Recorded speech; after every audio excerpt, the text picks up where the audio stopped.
آج ہمارا معاشرہ غلط راستے پر جا رہا ہے، غلط طریقے پر جا رہا ہے، غلط ڈھنگ سے زندگی گزار رہا ہے. کہیں کوئی شراب میں لت پت ہے، کہیں سود کھانے میں کوئی مست ہے، کہیں کوئی کسی مسلمان کو پریشان کرنے میں مست ہے، کہیں اولاد اپنے باپ کو گالیاں دیتی ہوئی نظر آتی ہے، اور کہیں ماں باپ اپنی اولاد کو جیسی تربیت نہیں دینی چاہیے ویسی وہ دینے کے لائق نہیں ہوتے. اے مسلمانوں، اس کا ان الحمد للہ الذي انزل على عبده الكتاب ولم يجعل له عوجا واشهد ان لا اله الا الله وحده لا شريك له واشهد ان سيدنا ومولانا محمدا عبده ورسوله. اما بعد فاعوذ بالله من الشيطان الرجيم. بسم الله الرحمن الرحيم. ألا إن أولياء الله لا خوف عليهم ولا هم يحزنون. وقال الله سبحانه وتعالى في مقام آخر: قل هل يستوي الذين يعلمون والذين لا يعلمون. صدق الله العلي العظيم وبلغنا رسوله النبي الأمين الكريم ونحن على ذلك لمن الشاهدين والشاكرين والحمد لله رب العالمين. محترم حضرات، کافی دیر سے آپ سبھی حضرات نعت و منقبت اور نصیحتیں اور بیانات سماعت کر رہے ہیں. میں بھی کچھ دیر کے لیے حاضر آیا. امید یہی کرتا ہوں کہ قرآن و حدیث کی روشنی میں جو بھی آپ تک باتیں پہنچائی جائیں گی ان پر آپ عمل کرنے کی کوشش کریں گے،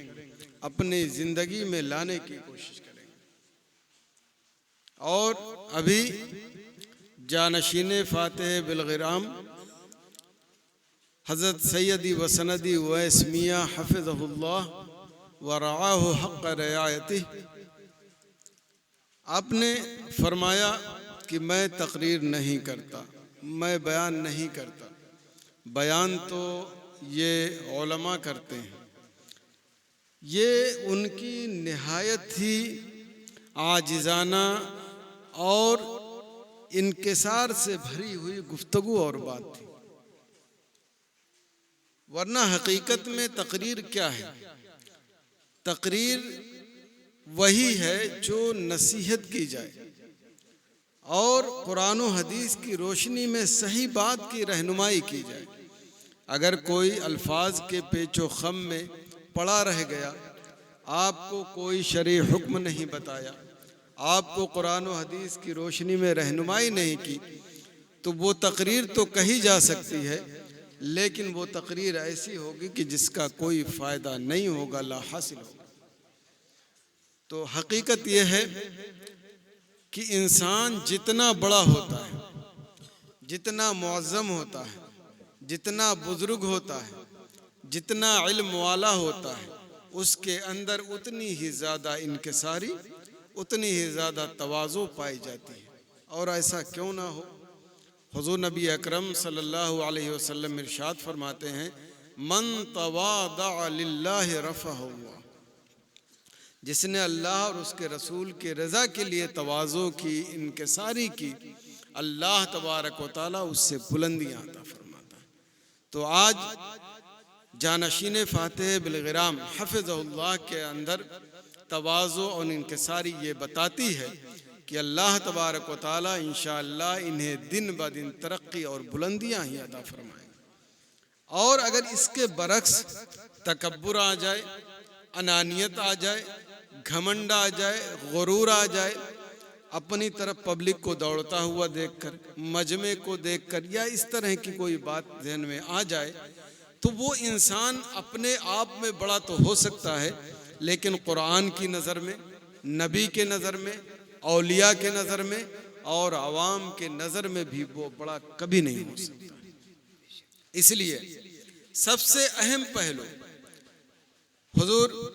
جانشین فاتح بالغرام حفظ اللہ کی زندگی سے ہمیں یہ ملتا ہے ساری نصیحتوں کے ساتھ کہ ہمیں کچھ بھی حاصل ہو جائے، کتنے بڑے بھی آدمی بن جائیں،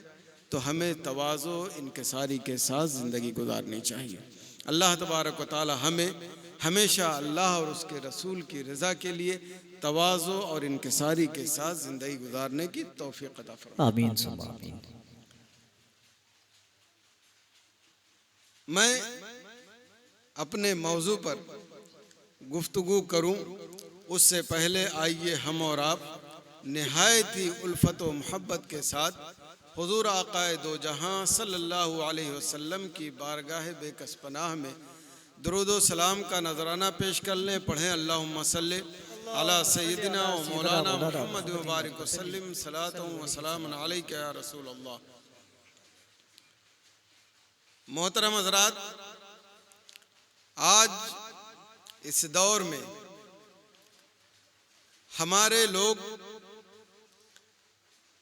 طرح طرح سے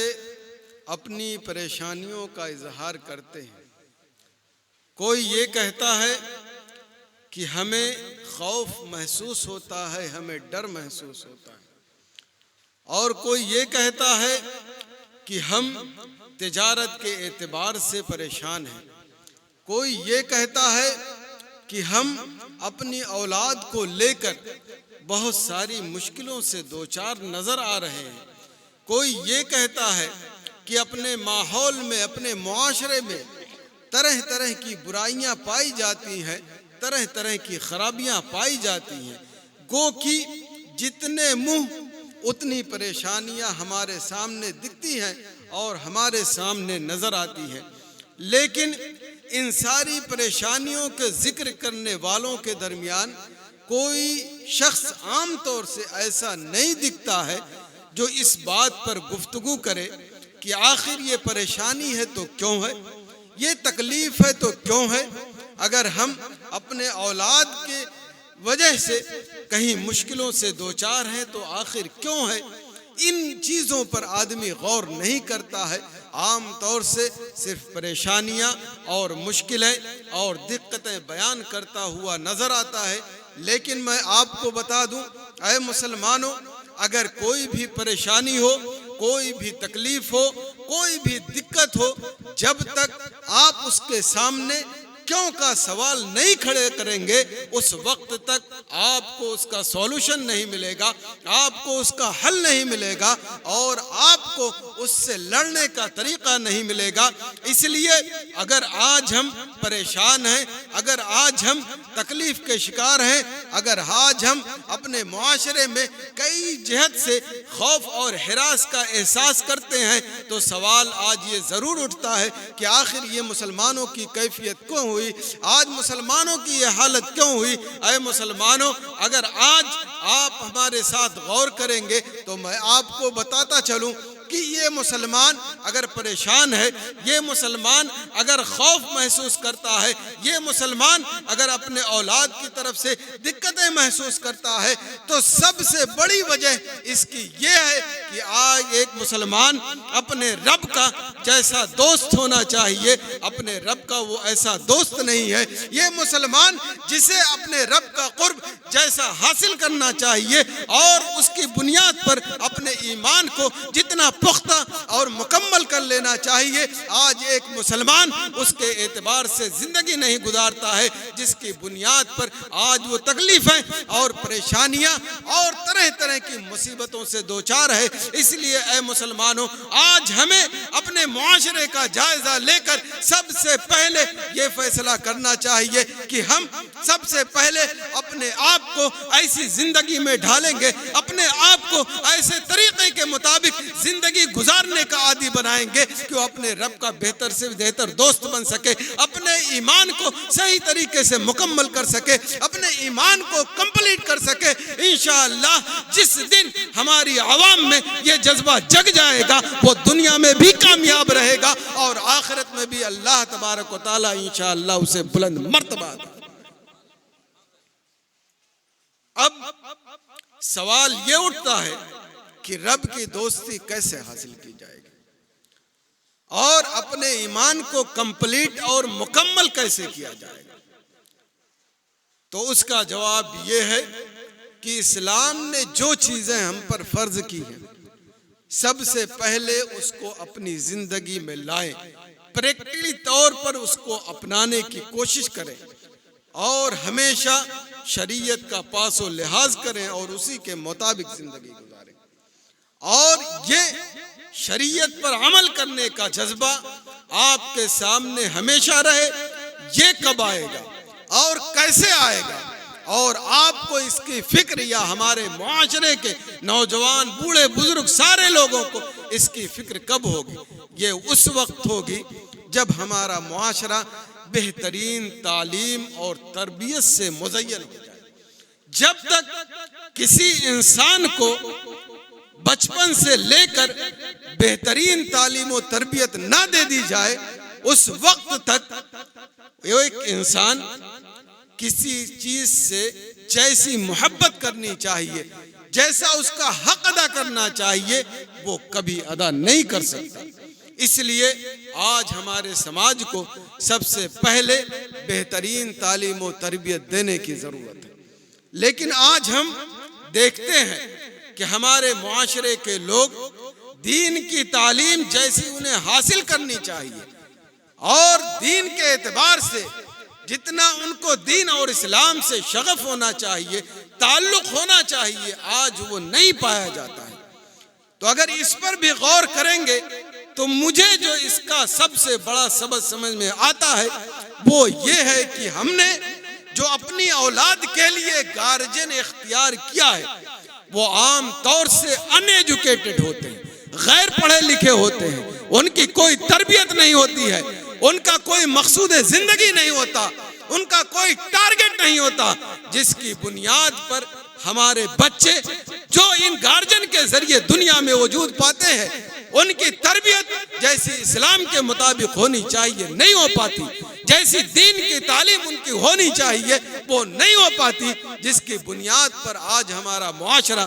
غلط راستے پر جا رہا ہے، غلط طریقے پر جا رہا ہے، غلط ڈھنگ سے زندگی گزار رہا ہے۔ کہیں کوئی شراب میں لت پت ہے، کہیں سود کھانے میں کوئی مست ہے، کہیں کوئی کسی مسلمان کو پریشان کرنے میں مست ہے، کہیں اولاد اپنے باپ کو گالیاں دیتی ہوئی نظر آتی ہے، اور کہیں ماں باپ اپنی اولاد کو جیسی تربیت نہیں دینی چاہیے ویسی وہ دینے کے لائق نہیں ہوتے۔ اے مسلمانوں، اس کا سب سے بڑا فالٹ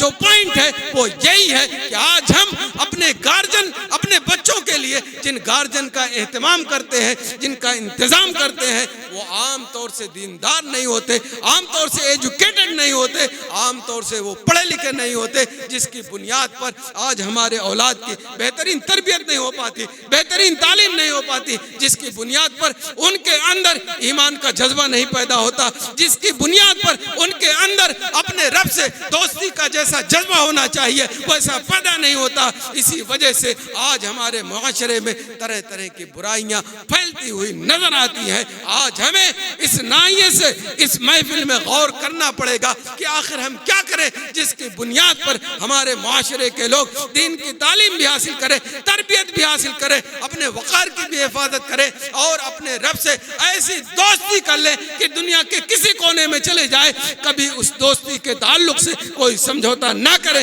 اگر یہ جذبہ پیدا ہو جائے انشاءاللہ سماج میں انقلاب آئے گا اور دنیا بھی ایسے سماج کی کامیابی رہے گی اور آخرت میں بھی انشاءاللہ وہ بلند مقام حاصل۔ نعرہ تکبیر، نعرہ رسالت، مسلک اعلیٰ حضرت کانفرنس، فیضان حضور فقیہ ملت، فیضان حضور فاتح بالگرام، فیضان سادات کرام، نعرہ تکبیر، نعرہ رسالت۔